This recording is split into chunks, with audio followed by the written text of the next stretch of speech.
Bien, saludos a a todos los que están viendo este video. Mi nombre es Morán Villacorta Renato Andre. Y en este caso voy a hacer la presentación del capítulo de evaluación y manejo inicial del paciente traumatizado. Para esto, necesitamos hacer un abordaje seguro y efectivo. ¿Cómo comenzamos? Evaluamos al paciente de manera rápida y qué medidas vamos a implementar con un objetivo de preservar la vida del paciente en el periodo de tiempo más corto posible. Abordamos bien. Ahora, dos pasos a seguir son, primero es la preparación. Ah, Hay un momento prehospitalario y un momento poshospitalario. No, perdón, un momento prehospitalario y un momento hospitalario. En el momento prehospitalario vamos a notificar al hospital o a la unidad de trauma a la que vamos a trasladar al paciente para la preparación de equipo en trauma, personal y recursos disponibles para la llegada del paciente. Y para ello necesitamos primero mantener la vía aérea, colo- controlar el sangrado externo y el shock, inmovilizar al paciente y realizar un traslado inmediato. Si está disponible la unidad de trauma versus el hospital, elegimos la unidad de trauma, ya que elegir el hospital sería un error si es que está disponible la primera. A nivel hospitalario, en la preparación, el traslado del personal prehospitalario al personal hospitalario debe ser rápido y dirigido por el líder en trauma.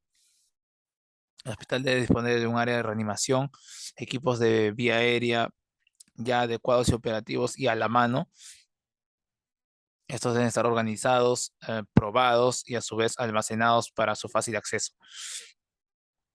En soluciones cristaloides a temperaturas tibias para disponer de una infusión inmediata. Un protocolo para asegurar la respuesta tanto de radiología como de laboratorio y el traslado a los centros de trauma, si es que el equipo o el hospital donde nos encontramos no cuenta con las capacidades para el cuidado del paciente.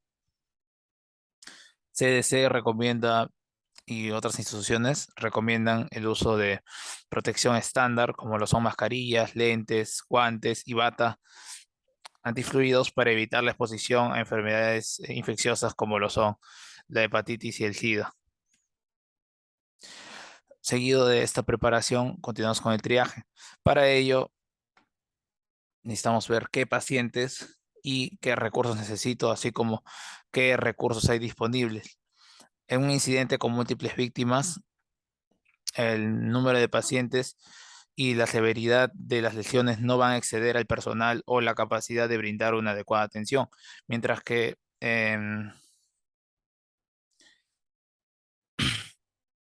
un evento de saldo masivo de víctimas, el número de pacientes y la severidad de las lesiones sí va a exceder el número de o la capacidad que tiene el hospital de brindar la atención. Aquí hay que tener cuidado con esto, ¿no? Y tenemos que categorizar o valorar. Ahora, ¿cómo valoramos? Uno es valorando con los signos vitales y conciencia. Paciente con Glasgow menor o igual a 13, una sistólica menor a 90, frecuencias respiratorias menores a 10 o mayores a 29, 30 ya más o menos, 30 respiraciones por minuto, y en niños mayor a 20, especialmente esos niños que tienen menos de un año, en niños menor a 20.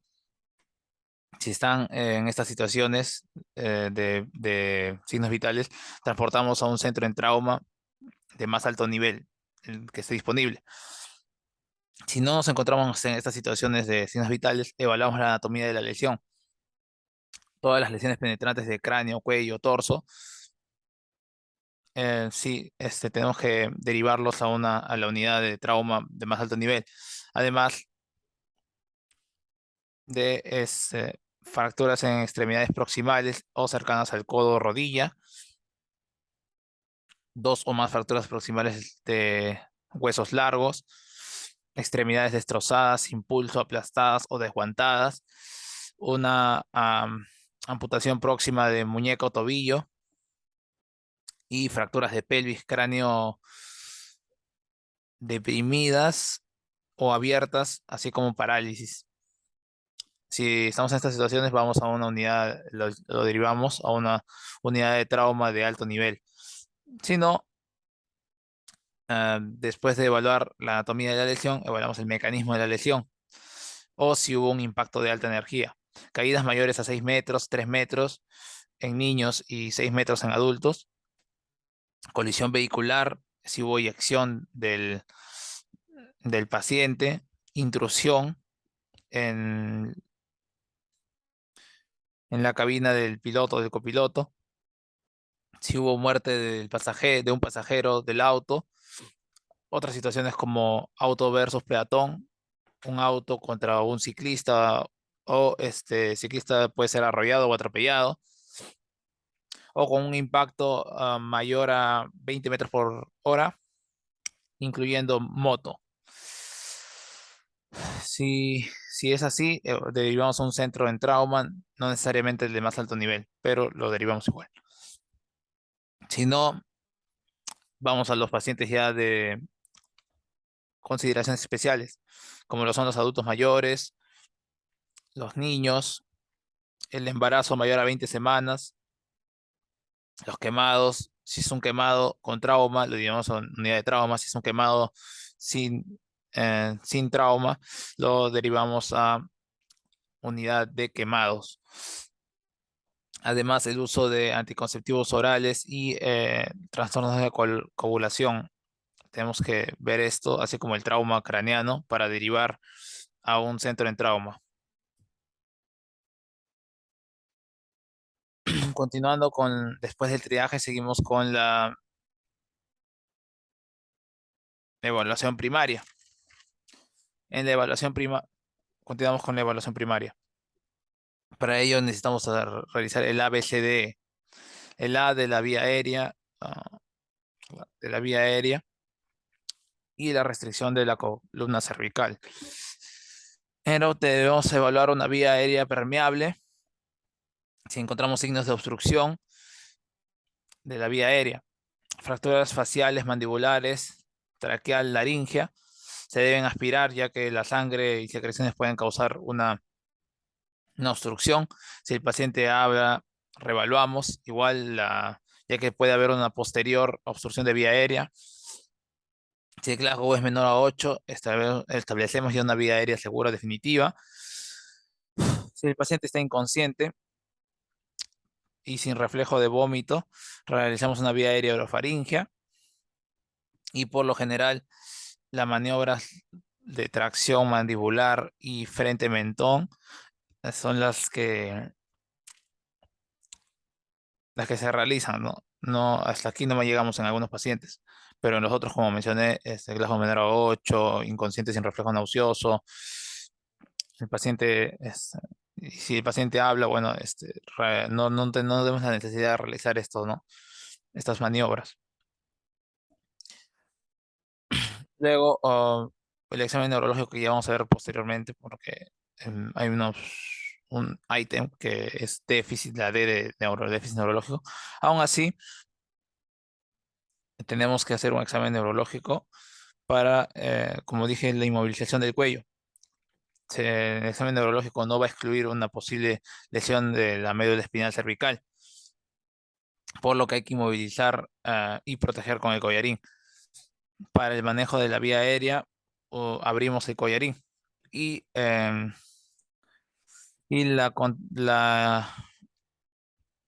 caso de intubación contraindicada, podemos aperturar una vía aérea quirúrgica, como una traqueostomía de urgencia, ¿no? Sí. Y bien, el siguiente ítem sería breathing o B, que es ventilación y respiración. Para ello, evaluamos la distensión venosa yugular, si hay desviación de la tráquea o no, cómo está el tórax y el cuello. A la inspección y palpación,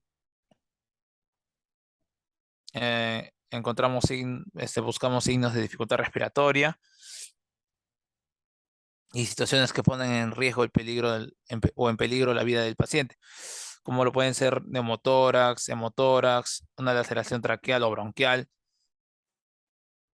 especialmente los hemotórax masivos y los neumotórax a tensión, porque ya un neumotórax normal y un hemotórax leve, ambos leves, pueden ser tratados en la evaluación secundaria o pueden ser encontrados en evaluación secundaria. Todo paciente traumatizado debe recibir oxígeno suplementario y si no está intubado el paciente, usar una mascarilla de reservorio. Podemos usar el pulso oxímetro para medir la saturación de oxígeno, pero ya que esta no es por completo fidedigna o puede tener errores, se hace un AGA posteriormente. Un tórax inestable, así como fracturas costales,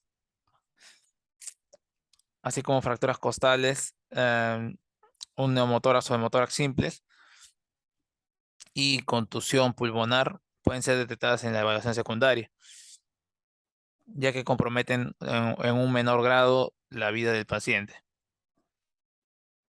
Hay problemas con respecto al neumotórax simple, ya que al intubar al paciente y aplicarle ventilación mecánica por presión positiva, ventilación por presión positiva, podemos causar un neumotórax a tensión, ya que por ello se recomienda que en los neumotórax simples se debe descomprimir con un drenaje torácico. El siguiente ítem es la C de circulación, donde vamos a evaluar volumen sanguíneo, gasto cardíaco y hemorragias. Después de haber excluido un neumotórax a tensión, el siguiente causa de shock es el shock hipovolémico. Una hipotensión posterior a la lesión nos va a indicar una pérdida sanguínea hasta que se demuestre lo contrario. Evaluamos el estado hemodinámico, así como el nivel de conciencia, ya que ese nivel de conciencia al disminuye cuando hay una depresión de volumen, así como esta disminuye la perfusión cerebral, por lo cual se altera, ¿no? Hay una perfusión de la piel disminuida, el paciente está gris, extremidades pálidas, cuando el paciente está hipotenso y el pulso es rápido y filiforme en hipovolemia. La frecuencia, el pulso central es mejor evaluar un pulso central ya que hay una mejor frecuencia, irregularidad, ¿no? Irregularidad, y su ausencia requiere una reanimación inmediata. Siguiente ítem es déficit neurológico, en el cual vamos a evaluar nivel de conciencia mediante el Glasgow. Y el ítem del Glasgow de la parte motora va a ser importante para la evolución posterior. Las pupilas están dilatadas, midriáticas o mióticas. Si tiene signos de lateralización o de lesión medular. Y si esta presenta lesión medular, evaluar a qué altura más o menos se encuentra la lesión. El nivel de conciencia, como mencioné ya, este puede estar disminuido por la misma disminución de oxígeno o perfusión cerebral. Y si tenemos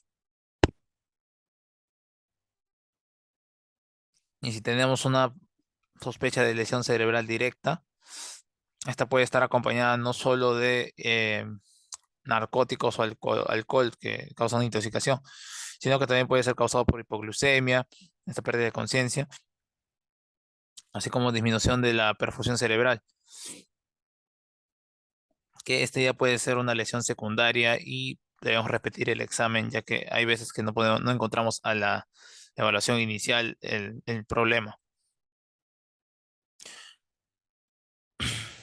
Hay algo que me olvidé mencionar con respecto a la parte de la circulación, donde estamos frente a una hemorragia. ¿Qué hay que hacer en una hemorragia? Primero hay que tener un control definitivo, realizando una reposición de volúmenes. Para ello instalamos un acceso venoso, puede ser dos catéteres periféricos de alto calibre. Aquí vamos a poner líquido, plasma o sangre, así como extraemos sangre a partir de estos para realizar pruebas de embarazo, grupo sanguíneo y pruebas cruzadas. Determinamos además gases arteriales para, como dije anteriormente, en breathing o en respiración, el pulso oxímetro para medir saturación, y aquí comprobamos los valores que tenemos en pulso oxímetro, pero con el AGA o análisis de gases arteriales. A su vez, estos análisis de gases arteriales y el lactato determinan el grado de shock del paciente. Cualquiera de los dos o ambos, puedes usarlos, ¿no? Si no podemos establecer una vía periférica, establecemos una vía intraósea o un acceso venoso central. Bien, estas hemorragias pueden ser externas o internas. ¿Cómo manejamos estas? Primero la externa con una compresión manual directa o un torniquete ya en casos extremos. Y en las hemorragias internas pueden ser en principales lugares como tórax, abdomen, perineo, pelvis y huesos largos. Cuando hay un trauma severo, también se puede producir coagulopatía o puede haber una coagulopatía previa, pero esta coagulopatía puede ser agravada por el mismo sangrado más la reanimación. Y suplir con transfusiones masivas tiene un efecto negativo, ya que una reposición de 1.5, mayor a 1.5 litros de cristaloides aumenta el riesgo de muerte. Y una reposición agresiva y continua de volumen, paciente hipovolémico, se inician cristaloides endovenosos que están a una temperatura tibia, 1 litro de solución isotónica. Si no responde, realizamos transfusión. Hay que tener cuidado de hacer esto antes del control definitivo, ya que aumenta la mortalidad previo al control definitivo de la hemorragia. El uso de ácido tranexámico en coagulopatía previa es de uso preventivo menor a 3 horas, o sea, en las primeras 3 horas de ocurrida la lesión, y se da un bolo en el lugar y posteriormente, 8 horas después, en el hospital ya se le da otra infusión. El último punto, ya que nos saltamos sin querer de circulación y déficit neurológico, es la exposición, que es la letra E. Aquí, para la evaluación del paciente, para que sea más minuciosa y más rápida, cortamos la vestimenta y una vez terminada la evaluación, evitamos el riesgo de hipotermia. Usamos mantas cálidas o algún calefactor, y si no hay, y trasladar al paciente rápidamente a un ambiente que tenga la temperatura adecuada, porque esta es una gran causa de mortalidad, es la hipotermia. Usamos cristaloides entibiados, y si no hay un calentador para los líquidos, usamos un microondas para calentar los cristaloides o los fluidos que le vayamos a administrar. Bien, siguiendo con la, los anexos a la evaluación primaria, ya que ya acabamos la evaluación primaria. Siguiendo con los anexos a la evaluación primaria, tenemos el monitoreo por el EKG, la oximetría de pulso, que ya lo vimos que debíamos confirmarlo con el AGA, una capnografía, la frecuencia respiratoria del paciente, l- una sonda vesical y una sonda gástrica. Una sonda vesical em, para un monitoreo del gasto urinario, realizamos una sonda vesical permanente, pero está contraindicado cuando hay sospecha de lesión uretral, y por ello no debemos insertar el catéter hasta examinar perineo y genitales. Si no debemos forzar el catéter, si es que no nos permite el paso, ya sea por estrechez o por una hipertrofia prostática, lo mejor es consultar con un urólogo. Y ya en último caso podríamos realizar una punción vesical suprapúbica para liberar volumen de la vejiga si es que está llena. Lo otro sería colocar una sonda gástrica también dentro de los anexos, lo cual sirve para hacer una descompresión gástrica. A su vez, evaluamos si hay hemorragia digestiva o no. Y esta descompresión de la dilatación gástrica eh, nos va a disminuir el riesgo de aspiración del paciente. Lo negativo es que esta puede inducir al vómito y que ya, como veremos cuando insertamos una sonda nasogástrica, ¿no? Una sonda puede ser vía orofaringia o nasofaringia. Lo recomendable es hacerlo vía orofaringia si es que nosotros sospechamos de una fractura de lámina criboides.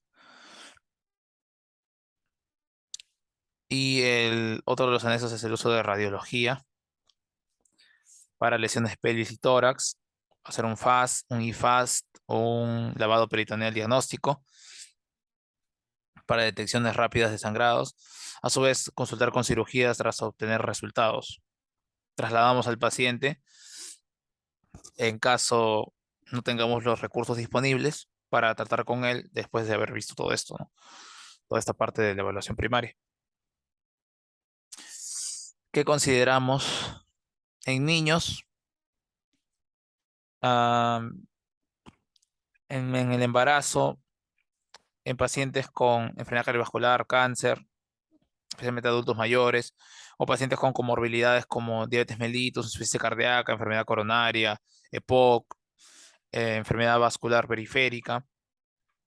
Estos tienen, especialmente los adultos mayores y estos pacientes con enfermedades crónicas, tienen un uso prolongado de medicamentos y una respuesta a la injuria menor por las mismas comorbilidades y la edad, ¿no? Pacientes obesos que no solo nos van a dificultar en la evaluación física por la anatomía misma del paciente, sino que eh, el manejo de ellos, la intubación es más complicada. Esta es una vía, es uno de los puntos de vía aérea complicada. La intubación, lo mencioné, el FAST, el TAC o el lavado peritoneal diagnóstico son más complicados de hacer en estos pacientes y una reanimación agresiva con líquidos incluso puede exacerbar su condición.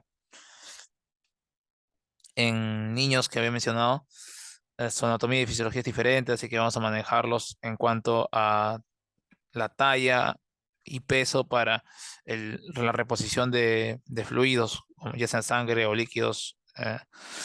Y el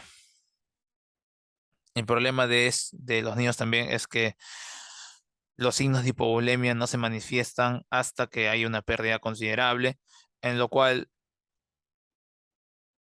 el deterioro es precipitado y rápido.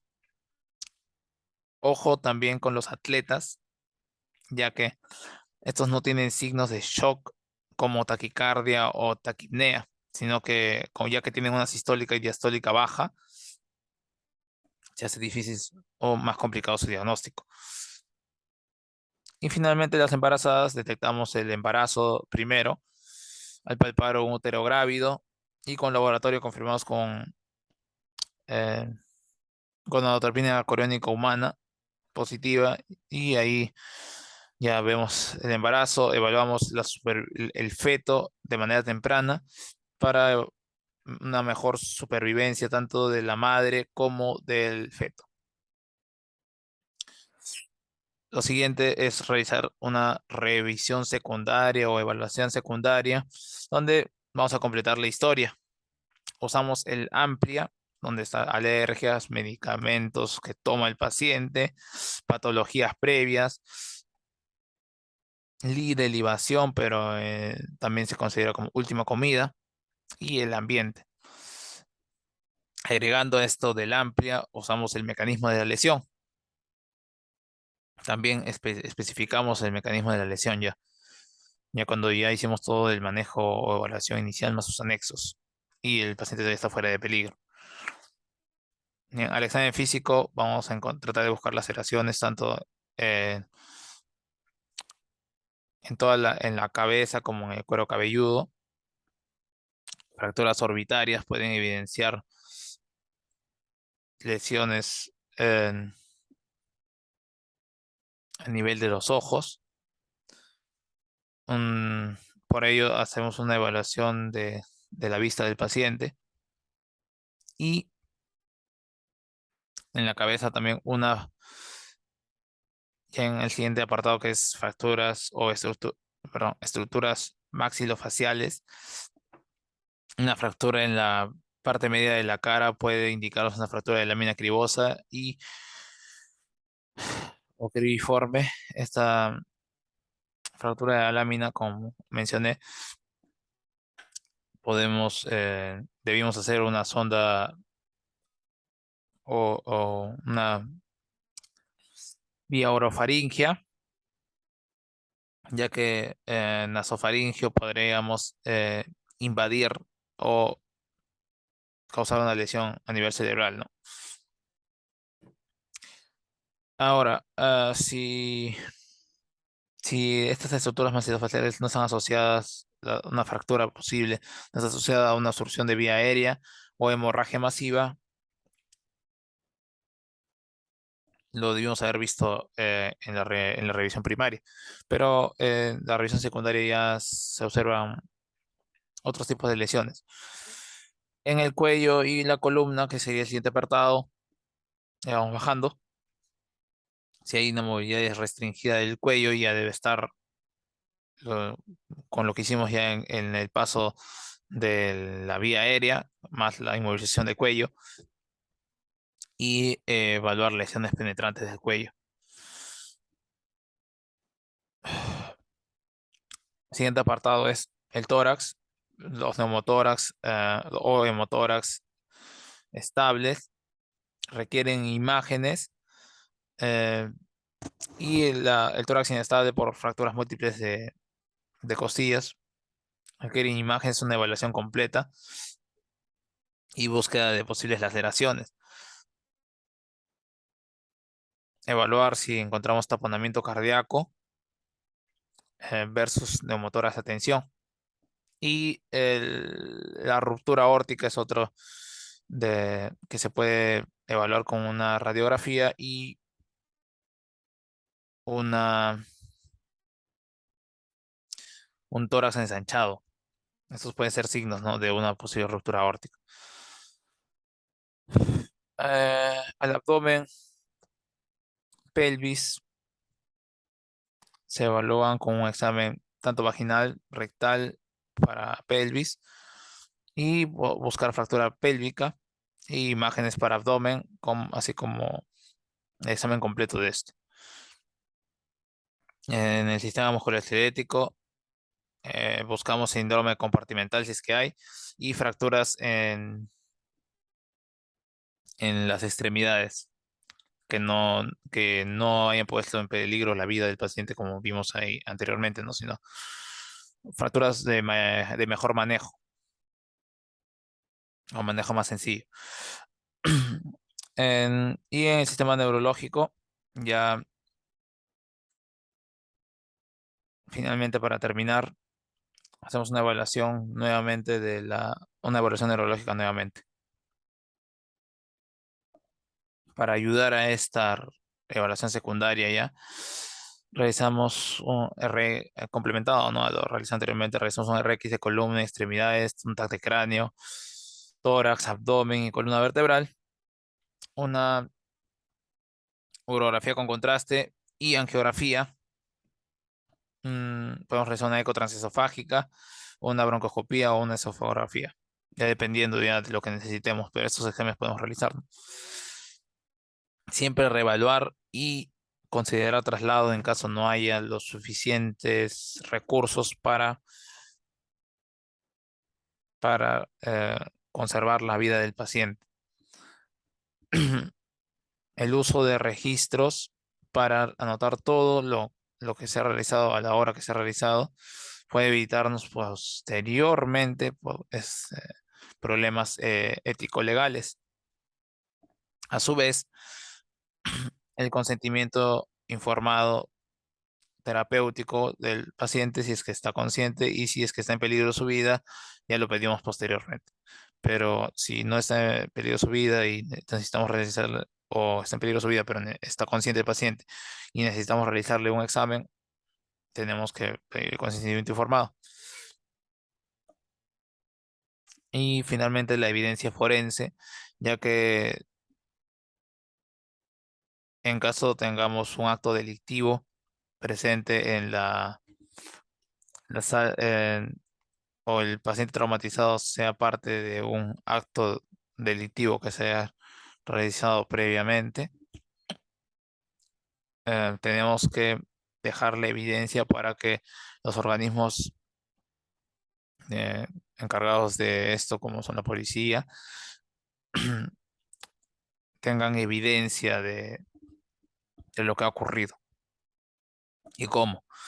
Entre lo que ocurre entre pasar del lo prehospitalario al hospitalario, es importante las siglas MIST, que es eh, la MIST, ¿no? Sí. Eh, M, que es el mecanismo de la lesión. Esto es lo que se dice, ¿no? Cuando llega el paciente.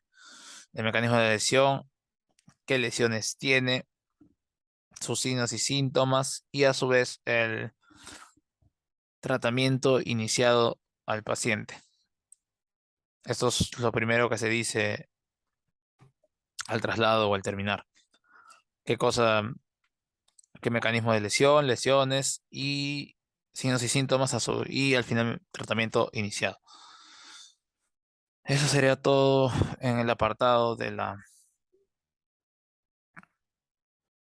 evaluación inicial y manejo del paciente traumatizado.